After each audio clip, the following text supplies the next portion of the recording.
UK-യിൽ വന്നിട്ട് ഞങ്ങളുടെ ആദ്യത്തെ ഒരു ലോങ് ട്രിപ്പ്.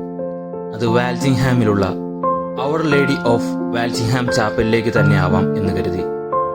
ഞങ്ങൾ താമസിക്കുന്ന ഹെൻഡനിൽ നിന്ന് ഏകദേശം 130 മൈൽ, അതായത് 200 കിലോമീറ്റർ അകലെയുള്ള പരിശുദ്ധ മാതാവ് പ്രത്യക്ഷപ്പെട്ടു എന്ന് വിശ്വസിക്കുന്ന വാൽസിംഗ്ഹാമിലേക്കുള്ള ഈ യാത്ര വേറിട്ട ഒരു അനുഭവമാണ് നമുക്ക് നൽകുന്നത്.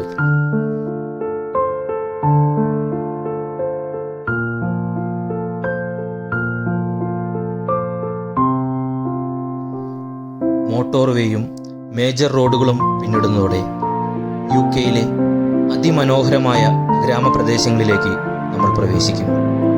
ഫാം ഫീൽഡുകളും കാറ്റിൽ ഫാമുകളും പന്നി ഫാമുകളും കുന്നുകളും കടന്നുള്ള ഈ യാത്ര UK-യിലെ തിരക്ക് പിടിച്ച ജീവിതത്തിൽ നിന്നുള്ള ഒരു ആശ്വാസം കൂടിയാണ് നമുക്ക് നൽകുന്നത്.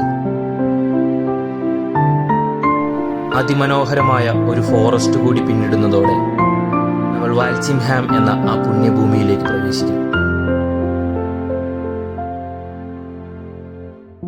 ഇടുങ്ങിയ ഈ വഴികളിലൂടെയുള്ള യാത്ര ചെന്നെത്തുന്നത് basilica of our lady of വാൽസിംഗ്ഹാമിലാണ്. അവിടെയാണ് പുരാതനമായ സ്ലിപ്പേഴ്സ് ചാപ്പൽ ഉള്ളത്. റിച്ചാർഡിസ് എന്നു പേരുള്ള ഒരു സ്ത്രീക്ക് പരിശുദ്ധ മാതാവ് പ്രത്യക്ഷപ്പെടുകയും നസ്രത്തിലെ ഈശോയും മാതാവും ജീവിച്ചിരുന്ന ആ വീട് കാണിച്ചു കൊടുക്കുകയും അതിൻ്റെ ഒരു പകർപ്പ് ഇംഗ്ലണ്ടിലെ വാൽസിംഗ്ഹാം എന്നു പേരുള്ള ഗ്രാമത്തിൽ നിർമ്മിക്കണമെന്നും നിർദ്ദേശിച്ചു.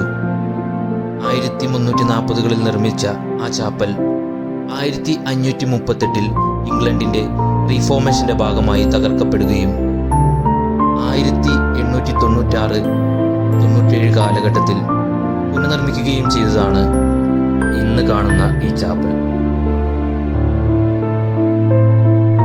പണ്ടുകാലങ്ങളിൽ ഇവിടെ ആരാധനയ്ക്ക് വന്നിരുന്നവർ ചെരുപ്പുകൾ ഉപയോഗിച്ചിരുന്നില്ല എന്നതുകൊണ്ട് തന്നെയാണ് ഇതിനെ സ്ലിപ്പേഴ്സ് ചാപ്പൽ എന്നറിയപ്പെടുന്നത്. 1934 ദേശീയ തീർത്ഥാടന കേന്ദ്രമായി പ്രഖ്യാപിച്ച ഈ പുണ്യഭൂമിയിലേക്ക് മലയാളികളടക്കമുള്ള 100 കണക്കിന് തീർത്ഥാടകരാണ് ഓരോ ആഴ്ചയിലും എത്തുന്നത്.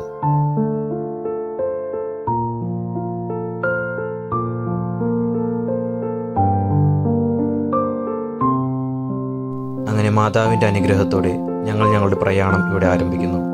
കൂടുതൽ യാത്രകൾക്കായി കാത്തിരിക്കാം.